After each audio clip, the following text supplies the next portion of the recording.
Well, hello again. We're down at Tip Top Engineering at Huddersfield, and it's GP2 Restoration 12. I know it's been a long time, end of April since the last one, but things have happened. But it's just a slow process, as I've mentioned before, waiting for bits and trial, designing stuff, all that sort of thing. So this is the crank, so I'll hand over to James to explain what's been going on with this. And yeah, so this has come from Arrow, as you can tell from the box. We'll give Arrow a plug, why not? Yeah. They've been very good about this. So it's two. They designed the counterweights, we designed the sort of main bearings and big ends, yeah, as to where they wanted to be laterally down the crank, and then we've rounded up to the nearest shell size. So we're going to run shell bearings on front, middle and rear, so we're doing away with the high-up roller. And we do believe the crankcase always had provision to run shell bearing centre main instead of the roller. So we think we're putting it back as it was, to be honest. Yeah. I know it had a 2-litre roller bearing crank stuffed in it for a time, but we think this was certainly a design intent. And since we sell an awful lot of crankshaft dampers at Tip Top, we couldn't resist putting a crankshaft damper on it. Which not to do really, I suppose, wouldn't it? Yep, it didn't have one before. It would be better if it was on the front, but this is on the rear. Yeah. Better than nothing. So it's a viscous silicon type, and then we've got a new flywheel made here, and that'll bolt on there like that. And then that becomes a clutch face. We've got the clutch as well somewhere in a box in there. So that's pretty much ready for engine building. Right. Yep, we've got the conrods as well. The pistons I've mentioned before, they've arrived, and spare pistons.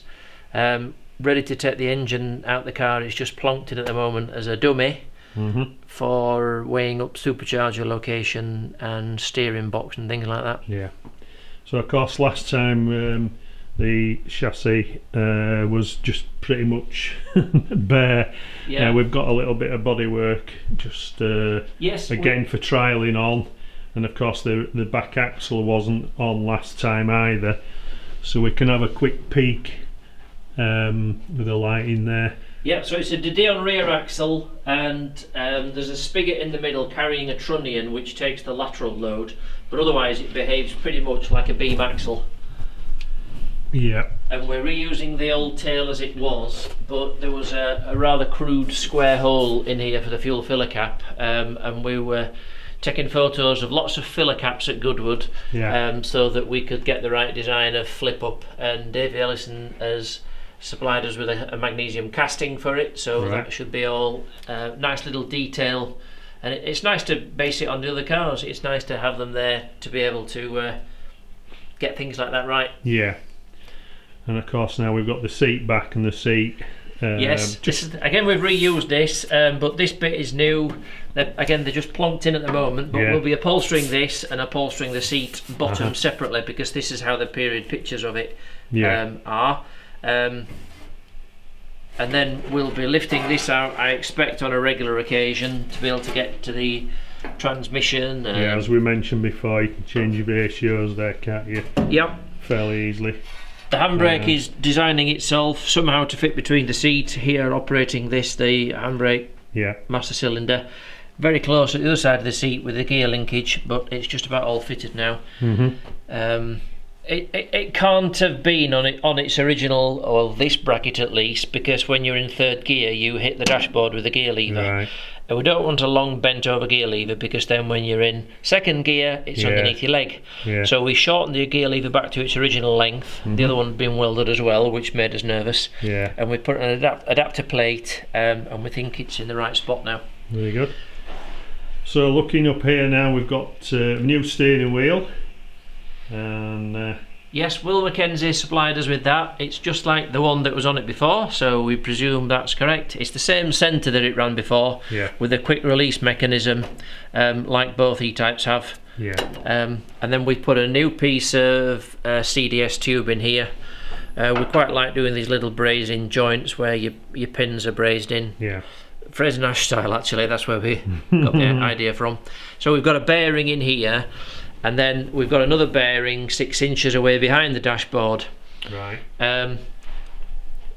We might have put the steering gearbox in here, but we didn't have drawings for it, and we tried to get photographs of the other one, but we were permitted from doing that, so we've gone our own way, and we're putting the same steering column back in as it was, down to the same steering rack as it was, and we're very happy with that.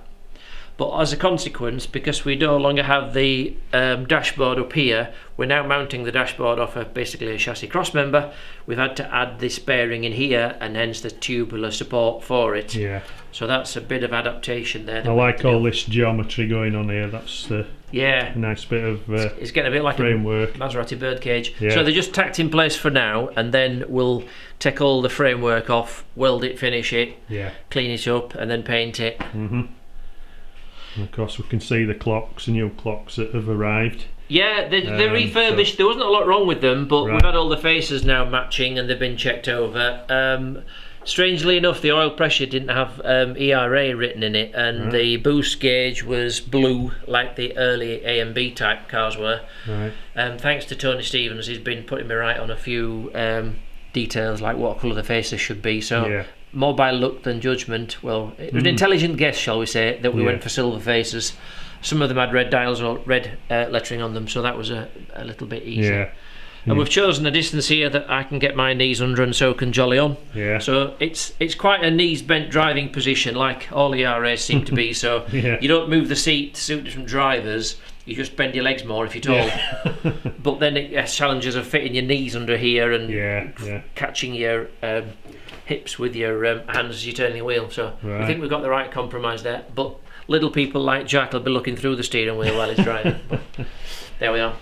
So of course as well, last time there was no engine in the front and the radiator and everything. Obviously at the minute it's just in temporarily, trying everything and seeing how it looks. That's right, plonked, just for getting the steering rack to make sure it all fits round it. The old engine mounts were a little bit square and clunky. In all the photographs they're round and tubular, so we've reproduced those like we think they should be. Minor detail, but it just made us happier. And the one on the other side of the engine incorporates an oil pipe as well, so that was quite tricky. To do the welding around that. We'll use the same exhaust manifold. Whether we'll use this breather or not, I don't know, because of course we've got to do breathing into a catch tank these days.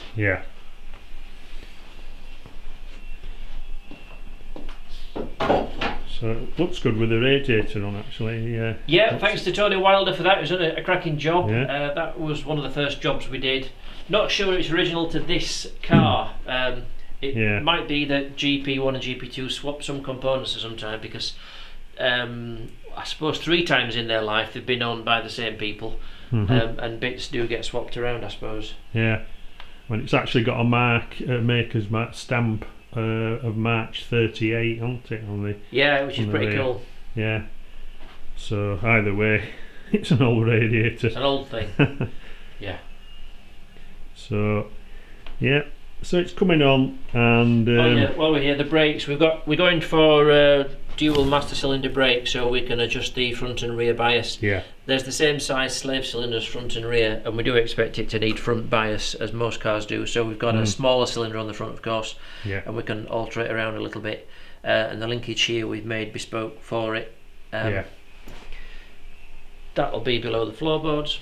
And of course I take it this is pole position for the colour. That's right. Colour. We've got so little to go on. If anyone has got any colour photos of the car when it was in its first guise of dark green, these cars change colours so often back in period. It was silver for one race at Goodwood. They painted them green for the British Grand Prix races. So it's probably trying to achieve the unobtainable, but at the moment we've just picked a nice shade of dark green that we think will look quite cool. So you can just about see in the middle there where it slides up and down the gearbox. I can't get my hands into it's got a bronze line running up back there. Don't know if you can see just in front there, but anyway. So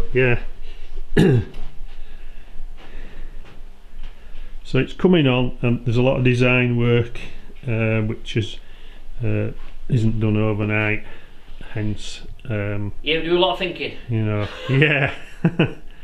So another couple of months, and you know there'll be more strides forward. The engine.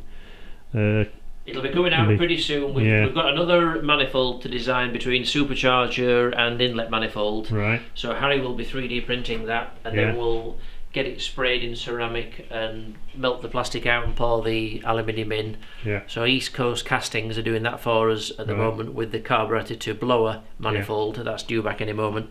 The wheels are due back any moment as well. Yeah. We're having 19-inch wheels all round. Right. It was a toss-up between 18s and 19s. We'll start off with 19s. It's a bit of a guess at the moment. Right. And Guy Loveridge, a very local chap, has got a hell of an archive of motoring stuff, and very kindly brought these round this week, which was a lovely surprise. So original copies of the articles from the Motor magazine, which are featured. All the literature that's relevant to the ERAs is in this book here that we all know well. But he came up with another clipping that's not in the book. So this is from the Motor 1946, which shows two lovely pictures of the E-Type.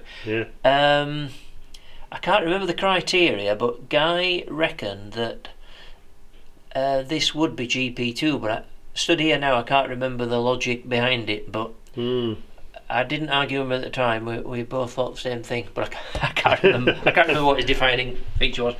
But it's very kind of him to bring them round and give them to us, and now we'll share them on the Facebook page so that everyone with a faint interest in ERAs can enjoy this literature for all to share. Yeah, well, why not? Which I think is the way to go. I think anything that helps get one of these on the road or helps people. It's all good for the mark. We're custodians of the car, and even the literature as well, the archives. I don't believe they belong to anybody. No, they're for the club and the good of the mark. That's right. I mean, in another 20 years' time, who knows who's doing what with these cars? Yeah. So they'll need this information, and so that's where we are. It's coming on slowly, and next video we should have a fair bit more to tell you. Okay, that's it then for now from Tip Top Engineering in Huddersfield. Thanks for having us. Okay then, thank you, bye.